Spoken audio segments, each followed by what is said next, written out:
August 14, 2025, nakatanggap ang resibo ng reklamo tungkol sa San Nicolas, Santo Rosario Road, Hagonoy, Bulacan. Ang kalsada, saksi raw sa maraming beses na pagsemplang, pagdaob, at pagdausdos ng mga motoristang dumaraan dito. Yan lang po madalas nagbabaligtara yung mga tricycle kahit po mababa. Mga nagkakabitiran po pag-akyat. Nakakuha ang resibo ng mga dokumento mula sa DPWH Bulacan Engineering District patungkol dito sa mga inirereklamo ng mga residente na kalsada. Nakasaad dito na noong 2024, sinimulan ng rehabilitation of Barangay San Nicolas Santo Rosario Road access leading to Hagonoy Fish Ports sa Hagonoy, Bulacan. Nagkakahalaga ang proyekto ng mahigit 28 million pesos. Ang sabi pa rito, dapat ay by March 5, 2025, nasa 100% o 100% ng completed ang rehabilitation ng kalsada.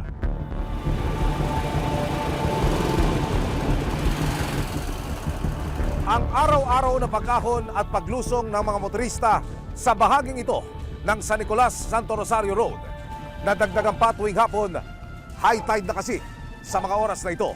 Pero halos 2 kilometro lamang ang layo mula po rito. Nakita ng resibo sa DPWH website na may inilaan palang mahigit 77.1 million pesos ang DPWH para sa isang flood mitigation structure sa parehong barangay noong taong 2023. Ang bayan ng Hagonoy ang isa sa mga itinuturing na pinaka-flood prone area sa probinsya ng Bulacan.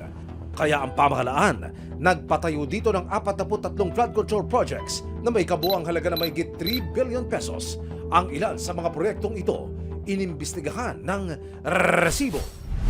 Taong February 2023, sinimulan ng proyektong Construction of Flood Mitigation Structures along Barangay San Nicolas, Hagonoy, Bulacan. Nakasaad sa dokumento na 100% completed na ng contractor na Wow Wow Builders Incorporated ang proyekto noong December 9, 2023. Ang halaga ng proyekto, mahigit 77.1 million pesos. Pero nang puntahan namin ito gamit ang coordinates, walang nakatirik na proyekto.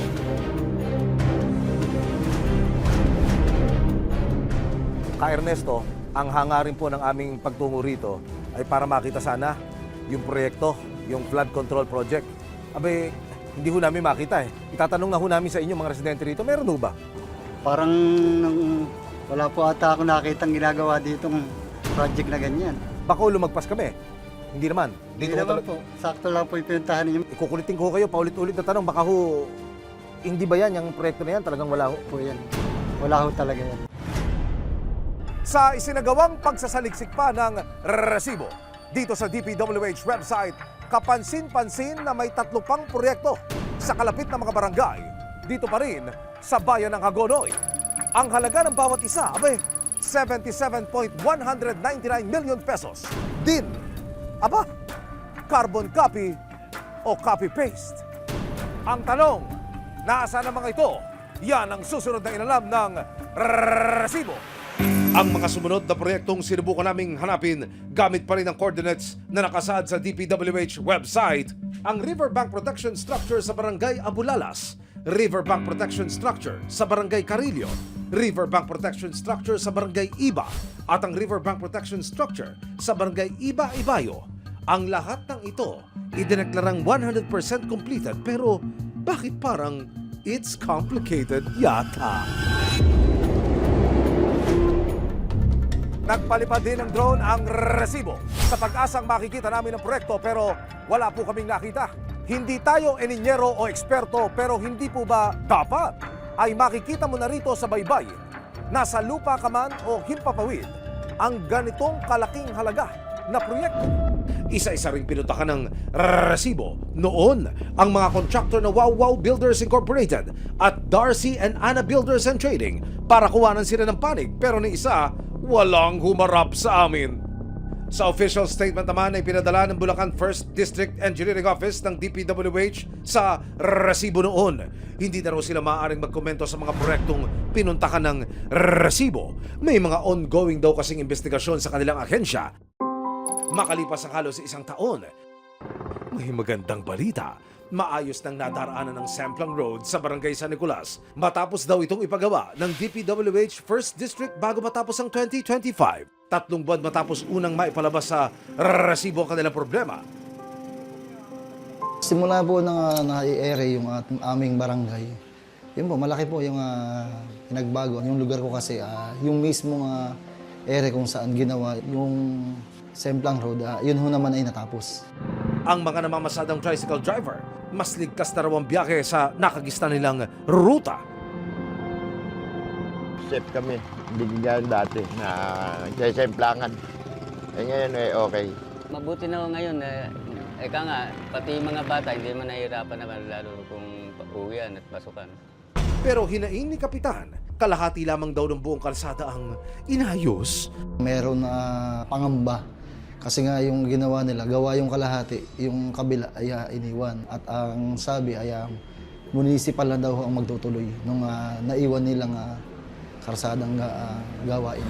Sinubukan namin ang muling kunan ng pakayagang munisipyo ng Hagonoy na tumutulong na ring mapaayos ang kalsada pero hanggang ngayon, wala pa rin silang tugon sa amin.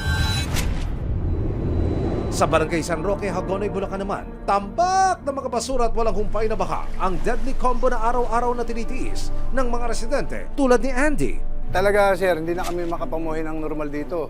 Yung dating tumatapon namin tubig, papuntang ilog, wala na. Dahil araw-araw nakalubog sa baha, namamanas at kulukulubot na ang mga paa ni Andy. Kaya gustuin man niyang magsuot ng bota, hindi na raw niya ito magawa. Kasi pagka sinuot yun, magka-irritation naman ang mangyayari sa akin dahil marumi yung tubig. At ang nagpabigat pa sa kanilang alalakanin, ang sangkatutak na basura sa katabing lote. Ang kanilang newfound neighbors, mga uod, langaw at mga daga na happy-happy sa dami ng basura. Itong aming basura, baka mamaya may mga magkasakit na sa amin. Kaya pag may sugat na yung sariwa, habi ko huwag kayong lulusong. Mamaya, maleptos kayo rin. Ang problema, wala raw kasing truck ng basura na nakakapasok sa kanilang lugar dahil sa matinding baha. Lagi po namin tinatawag sa kanila na kung po pwede hakutin. Ang lagi nilang katuwiran, laging mataas ang tubig, baha. Hindi raw yung truck daw nila, hindi po pwede, masisira. Kaya naman ang panawagan din ni na Kapitan. Paano na ba kami? Iwanan na lang ba ninyo kaming ganito? Magtitiis na lang ba kami na yung basura namin, bahala na kami? Alam naman nila yung responsibilidad nila. Sa katunayan, mayroon namang ipinagawang dike sa lugar noong 2023. Bahagi raw ito ng isang flood control project na nagkakalaga ng mahigit 190 million pesos. Minsang nagpaunlak ng parehaman dating Assistant District Engineer ng Bulacan, DPWH, 1st District Engineering Office na si JP Mendoza. Sounds and looks familiar ba? Itong project na ito na aming tinundak, ang proyektong pong ito ay kung makikita nyo, ang bayan ng Hagonoy ay isa sa mga lumulubog na lugar. Kaya aming minarapat na lagyan ito ng mga dike o flood control project na sinasabi. Sa pag-inspeksyon ng engineers ng DPWH noon kasama ang resibo, nakita ang rason kung bakit hirap bumaba ang tubig. Ang ilan daw kasing drainage sa lugar, parado. Ang isa pa sa nating kailangang isaayos, magkaroon ng drainage system dito sa area na to. Kasi kung inyong makikita po sir, para siyang isla, sana makipag-coordinate din sila sa local government. 3 araw matapos bisitahin ng resibo, unti-unti nang sinimulan ng paghahakot ng basura sa lote. Nagpapasalamat din po ako sa team ng Resibo. Nagawa niyo po ng agarang tulong. Makalipas ang mahigit 1 taon, muli naming binalikan ang Barangay San Roque. Maluwag na raw na nakakahinga ang mga residente at kaunti na lamang ang natitirang basura sa kanilang lugar. Malaki pagbabago namin kasi nga po tuwing kada linggo 3 beses po hinahakutan ng basura. Medyo presko ni hangin na pumapasok sa kabahayan. Pero ang baka hindi pa rin daw humuhupa. Sana matugunan na rin nga namin paralan. Talaga pong isa pa nga sa hirap sa mga bata, apakalaki ng tubig pag high tide po. Minsan kinakancel pa yung pagpasok. Ang mga residente umaasa na balang araw masosolusyonan na rin ang tubig na hindi na mawala-wala sa kanilang lugar. Dapat talaga gawin na yan para wala nang bahang dadaan ng puntang bayan. Number 1 po, yung magkaroon pa kami ng dike paikot. Nasa ganoon po, hindi po kami talaga totally nalulubog ng high tide. Ito lamang Biyernes, nagpaunlak ng panayamang Bulacan First District Engineering Office ng DPWH. Paliwanag nila para sa San Nicolas Santo Rosario Road. Yung Semplang Road specifically is tinapos po this year as a general instruction sa lahat ng mga naiwang problema dito. Wala pong nilabas na bagong pondo, walang nilabas na pondo na wala sa kontrata. So reason, bakit nabinbin? So obviously, dahil dun sa skandal na nangyari. To give you a context, kaupo lang namin ng December. May isa ka pang tanong, kung sa kahabaan tapos na, ang project or contract ng Semplang Road tapos na. Pero hindi pa siya tapos dun sa whole stretch ng local road ng Hagonoy. Ang good thing natin dito, merong binabang pondo doon na GAA 2026 na magagawa na yung portion na yon. Nag-ikot din po kasi yung team sa riverbank protection structures po at flood mitigation structure na nakalista sa website po. Ano po yung mga status ng project? Siguro i-blanket natin yung mga na-mention sa previous episodes. Upon checking, may mga fraud audit na reports na po itong mga to eh. Ito pong specific na to, yung 23CC0109. Ang COA fraud audit findings po dito kasi is pinakita po doon na non-existent yung project. Na-review ko po yung sa resibo na wala rin talagang naka-locate doon. So, we still have to find the process. Pinadala na po natin sa mga liable persons para po sila yung properly sumagot. Kasi until now, based on documents, walang nakikitang structure. Para naman sa mga diken na inilagay sa Barangay San Roque, aminado ang ahensya na hindi raw ito pinag-aralan ng gusto noon. Existent yung project. May mga revised plan po siya. Isa pang naging root cause ng ating problema sa baha is walang proper planning. Walang master plan, walang feasibility. So pag-upo po natin, in the first 3 months, nirequest natin ng pondo. Ang pondo lang po na nirequest natin dyan is 200 million to